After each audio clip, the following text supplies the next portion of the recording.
বড় জুব্বা নিয়ে এসে এটা আদম নবীর জুব্বা। আর একটা মনে করেন সোয়েটারের মতো কাপড় নিয়ে এসে মা ফাতেমার জামা, একটা টুপি নিয়ে এসে আল্লাহ নবীর টুপি, লাঠি নিয়ে এসে আল্লাহ নবীর লাঠি, চুল একটা নিয়ে এসে সাদা চুল, নবীজির চুল। দেখেন আমি তুরস্কের তোপকাপি মিউজিয়াম, যেখানে আল্লাহ রাসূলের সাল্লাল্লাহু আলাইহি ওয়াসাল্লামের অথেন্টিক দাড়ি, তারপরে লাঠি যেখানে আছে, আলী রাদিয়াল্লাহু তাআলার তরবারি যেখানে আছে, নিজে দেখে এসেছি। আমি রীতিমতো অবাক হয়েছি। তুরস্কেরটা অথেন্টিক, কারণ এই যে অটোমান সালতানাত ওসমানী শাসন আমলে এরা এখানে নিয়ে গেছিল। তখন তো সৌদি আরব শাসন করতো তারা, এই আরব বিশ্ব, তখন নিয়ে চলে গেছে এরা। এর বাইরে আমি লেবাননে গেলাম এক শায়েখের বাড়িতে দাওয়াত খাইতে, লেবানিজ শায়েখ। ওমা একটা বাটি নিয়ে আসছেন, নিয়ে আসার পরে বলতেছেন এখানে আল্লাহ নবীর একটা চুল আছে, তো আপনাকে আল্লাহ নবীর এই চুল কে দিয়েছে? সৌদি আরবের কে নাকি আমাকে ওনাকে দিয়েছে। তো যাই হোক, আমরা বললাম যে শায়েখ এটা কি সম্ভব? আল্লাহ রাসূলের চুল সৌদি আরবের একজনের কাছে ছিল আর আপনারা দিয়ে দিয়েছেন? উনি বলছে তো আমি নিয়ে এসে রাখছি, এবং ওটারে নিজের জানের চাইতে বেশি ভালোবাসে। রাসূল সাল্লাল্লাহু আলাইহি ওয়াসাল্লামের চুল যদি থাকে, এটা বরকতময় মুবারক একটি চুল, এটা তো বিশাল ব্যাপার। কিন্তু আমি যে কথাটা বলতে যাচ্ছি, আদম আলাইহিস সালাতু ওয়াস সালামের জুব্বা দেখায় এটা আদম নবীর জুব্বা, এটা মিথ্যে কথা, ডাহা মিথ্যে কথা। এই সাদা কাপড় তখন কি এইভাবে এই যে বুনা মেশিন ছিল এরকম বানানোর আদি যুগে? আদম আলাইহিস সালাতু ওয়াস সালাম জান্নাতে থেকে যখন দুনিয়ায় এসেছে তখন কি ওই ভ্যাকসিনকো ছিল, তারপরে অমুক তমুক এই যে যারা কাপড় টাপড় বানায় এগুলো ছিল কোম্পানি?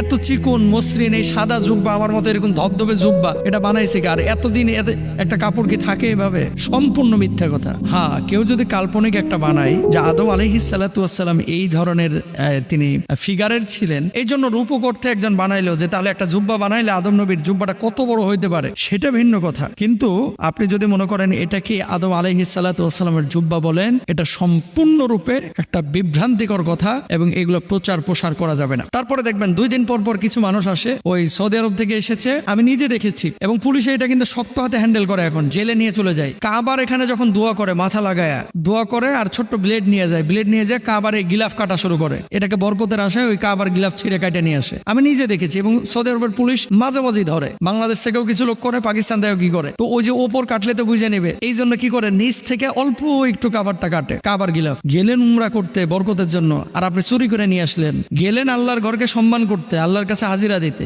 যে আল্লাহর ঘরের কাপড় কাটে নিয়ে আসলেন, আল্লাহ খুব খুশি হবে। আস্তাগফিরুল্লাহ আস্তাগফিরুল্লাহ। কোথায় যাচ্ছি আমরা, কোথায় যাচ্ছি আমরা? বিশ্বাস করা যাবে না। এটা নবীজির পাগড়ি, কেউ আমিন না লিখে যাবেন না।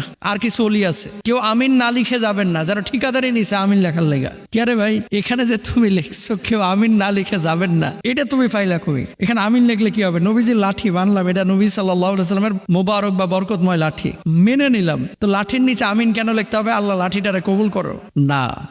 আসলে আমাদের আবেগ বেশি, কিন্তু ধর্মীয় জ্ঞান আমাদের নেই, দিনই জ্ঞান আমাদের নাই। এই জন্যই দেখা যায় পীর উলিয়ার মাজারে সিজদা দিতে দিতে কাঁদতে কাঁদতে অস্থির, কিন্তু তাহাজ্জুদের পরে একদিনও কাঁদে না। সিলেটে যায় 2500, 3000, 5000 খরচ করে, কিন্তু পাশের বাড়ির মসজিদে যায় না। চট্টগ্রামে চলে যায় আল্লাহকে পাওয়ার জন্য, জীবন দিয়ে দেবে, ফজরের নামাজ পড়ে না। অসংখ্য লোক আছে এরকম। তো এই যে এই জিনিসগুলো, এটা আদম নবীর জুব্বা, মা ফাতেমার এটা জামা, সবগুলো অথেন্টিক না। কিছু কিছু ক্ষেত্রে ইহুদিদের চক্রান্ত আছে। কেমন? মুসলমানদেরকে এই সমস্ত জিনিসগুলো বুঝায়া ওইদিকে কনভার্ট করতে চায় যে এটা নিয়ে পূজা করে, এবার এটা নিয়ে এবার ব্যস্ত থাক। গোশের মধ্যে আল্লাহ লেখা দেখা গিয়েছে, তো গোষ্ঠের মধ্যে আল্লাহরে খোঁজা লাগবে? আল্লাহ তো সব জায়গায় আছে, আল্লাহই তো সবকিছু বানিয়েছেন। মুরগির ডিমে আল্লাহ লেখা পাওয়া গেছে, তা কি হয়েছে? মুরগির ডিমে আল্লাহ লেখা পাওয়া গেছে, তার লেগে তোমার কি বাড়িতে জান্নাতের সার্টিফিকেট চলে আসছে? আল্লাহ কোথায় নাই? সবই তো আল্লাহর সৃষ্টি। এগুলো নিয়ে পেরেশান হওয়া যাবে না। পেরেশান কোনটা নিয়ে হতে হবে? আমি আমল নিয়ে কবরে যাচ্ছি কিনা, এটা নিয়ে। আমি নামাজ পড়তেছি কিনা, সুন্নাহ ভিত্তিক জীবনযাপন করতেছি কিনা। আল্লাহ বোঝার তৌফিক দান করুন।